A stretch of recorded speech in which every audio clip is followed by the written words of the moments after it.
Saudara, Iran merilis video rekaman drone yang ditembak jatuh di wilayahnya. Militer Iran mengancam akan terus menyerang pihak-pihak yang menyerang wilayahnya.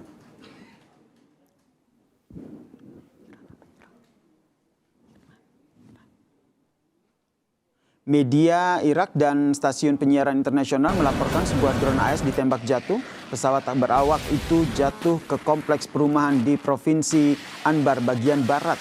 Sebelumnya, saudara, Iran juga merilis rekaman serangan yang ditujukan kepada Amerika Serikat.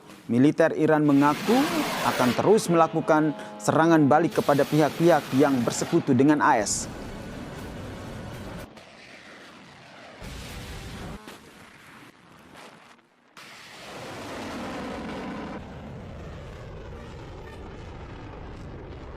Wakil Ketua Parlemen Iran, Ali Nikzat, juga memperingatkan negara manapun yang mengizinkan wilayahnya digunakan untuk menyerang Iran akan menghadapi pembalasan. Lokasi peluncuran akan dianggap sebagai target yang sah bagi pasukan Iran. Ali Nikzat secara khusus menyebut beberapa negara Eropa seperti Inggris, Bulgaria, dan juga Ukraina agar tidak membantu melancarkan serangan Amerika Serikat terhadap Iran. Pernyataan ini muncul setelah Teheran menuduh Ukraina telah menyerang kapal dagang Iran di Laut Kaspia yang mengakibatkan satu pelaut tewas dan beberapa lainnya terluka.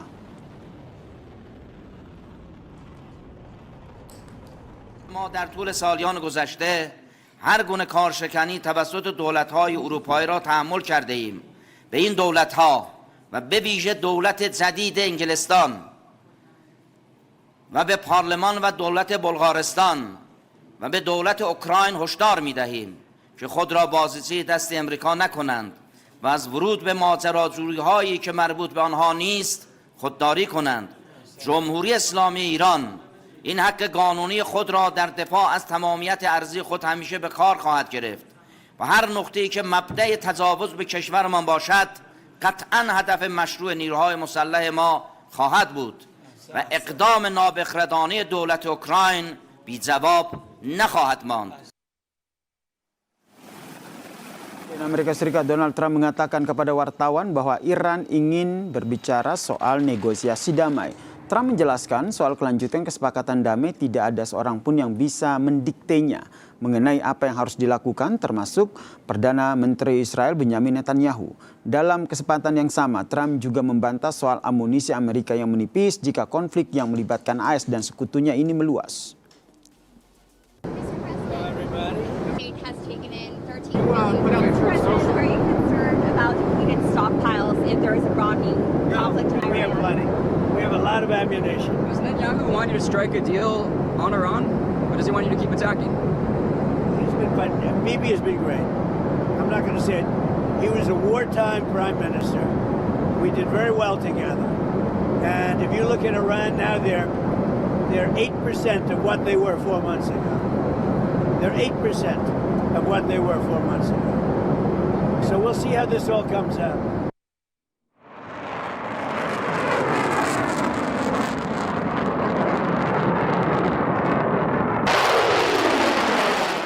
Juru bicara Kementerian Luar Negeri Iran Ismail Baghai membantah pernyataan Amerika Serikat soal Iran yang meminta pertemuan untuk membahas negosiasi atau kesepakatan damai. Teheran menegaskan saat ini tengah fokus pada pertahanan dan bukan membahas soal poin-poin kesepakatan damai. Iran hanya menerima draft dari mediator atau pesan dari pihak Amerika Serikat.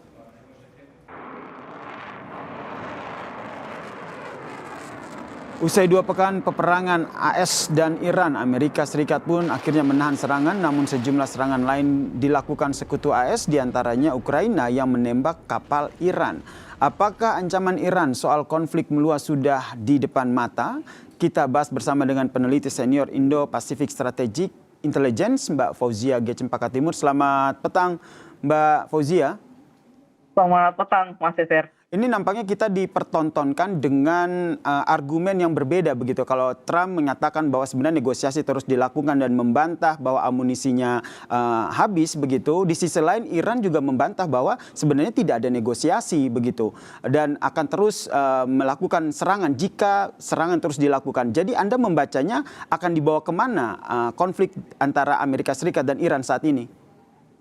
Tentu kita lihat bahwa periode kedua dari perang ini yang baru berjalan sekitar 2 pekan, ini sudah merupakan kebuntuan kedua belah pihak begitu ya, di mana tentu saja berbeda dengan fase pertama di mana persiapan, stok amunisi, stok penangkis, juga rudal ini masih banyak. Saat ini kedua belah pihak ini sudah dalam kondisi yang lelah sebenarnya, Mas. Kelelahan strategis yang amat sangat, dan juga bagaimana kondisi yang mengakibatkan terhadap stok energi di kedua belah pihak ini tentu sangat dampaknya sangat besar dibandingkan periode yang pertama. Itu yang pertama, Mas Yasser. Yang kedua, kita tadi membicarakan apakah ini semakin meluas gitu ya. Nah, ini yang sebenarnya tentu harus kita lihat, meskipun Amerika Serikat sendiri tidak melakukan serangan selama beberapa hari terakhir, namun kita lihat bagaimana serangan teater perang ini justru sekarang terjadi tidak hanya antara Amerika Serikat dan Iran, tapi juga bahkan melibatkan Ukraina, melibatkan Bahrain dan Kuwait, dan juga bahkan melibatkan Inggris yang sebelumnya sudah jelas di periode Februari hingga Juni tidak terlibat dalam peperangan ini secara militer, dan sekarang pihak-pihak itulah termasuk juga Houthi, Mas, yang sekarang secara aktif begitu ya. Pada awalnya Februari hingga Juni Houthi ini hanya dukungan yang sifatnya strategis diplomatik gitu ya terhadap Iran, namun sekarang kita tahu sendiri teater aktif militer sudah juga terjadi di Laut Merah, Mas Yasser. Sehingga Anda membacanya ini, karena kalau kita lihat pernyataan dari perwakilan Iran menyatakan bahwa mereka akan terus melancarkan ancaman bahkan ke negara-negara Eropa yang ikut membantu Amerika Serikat seperti negara Ukraina, Inggris dan juga Bulgaria. Apakah ini Anda membacanya bahwa sebenarnya Iran sendiri tidak mau bernegosiasi dan siap untuk perang dalam waktu yang lama?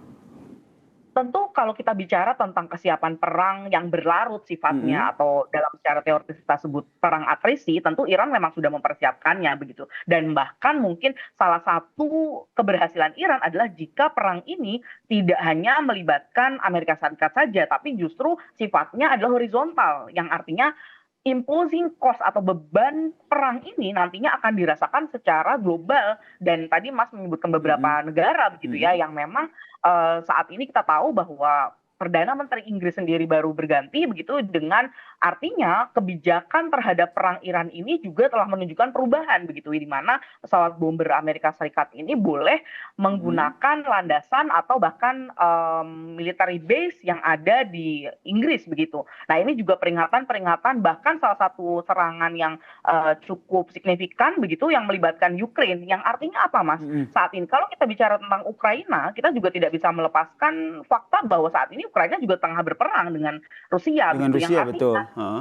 kalkulasi-kalkulasi yang terjadi antara Iran dan Ukraina ini akan melibatkan Rusia juga pada nantinya. Dan satu hal yang juga dilaporkan pada pagi hari tadi, Mas, itu adalah statement yang keluar dari Tiongkok begitu, yang secara mengingatkan Iran untuk melembutkan posisinya atau menurunkan sedikit konsesinya akan kontrol di Hormuz, yang artinya sebenarnya negara-negara kuat selain Amerika Serikat, yakni Rusia dan Tiongkok, ini secara tidak langsung sudah mulai dilibatkan secara aktif, Mas. Sehingga Mbak Cempaka membacanya kalau sebelumnya memang negara-negara di luar seperti Rusia, Tiongkok dan juga negara-negara Eropa yang tidak terlibat langsung, kemungkinan besar ke depannya jika eskalasi akan terus memanas, mereka akan terlibat langsung dalam perang dua negara ini. Tentu itu bukan kemungkinan yang tidak mungkin gitu ya, kemungkinan yang mustahil begitu, karena memang kita sangat lihat bagaimana Amerika Serikat sendiri sejak serangan gelombang-gelombang awal di periode kedua ini itu sudah mengingatkan Rusia dan Tiongkok untuk tidak terlibat langsung, baik dalam hal pemberian fasilitas jasa radar misalnya, atau bahkan satelit begitu ya. Itu sudah diperingatkan oleh atau bahkan jika kita bicara tentang eskalasi yang lebih tinggi, bukan tidak mungkin keterlibatan ini bisa lebih daripada hanya sekedar pemberian informasi lewat satelit ataupun bahkan senjata lainnya begitu, Mas. Jadi, namun kita harus tahu bahwa Tiongkok dan paling tidak untuk Tiongkok, mereka sangat terukur, Mas. Yang artinya yang dilakukan secara diplomatik maupun secara militer ini tentu beban yang sangat besar jika Tiongkok ini terlibat secara aktif. Jadi sampai saat ini saya rasa harus terjadi miskalkulasi yang sangat besar jika Tiongkok ini akan terlibat nantinya, Mas. Nah, di balik dari kalkulasi yang dilakukan, tentu harapannya negosiasi yang masih harus dilakukan ya Mbak ya, sehingga betul-betul perang ini tidak berkepanjangan. Ini yang kita harapkan bersama. Terima kasih Mbak Fauzia G. Cempaka Timur atas perspektifnya di Kompas Petang. Salam sehat. Mas.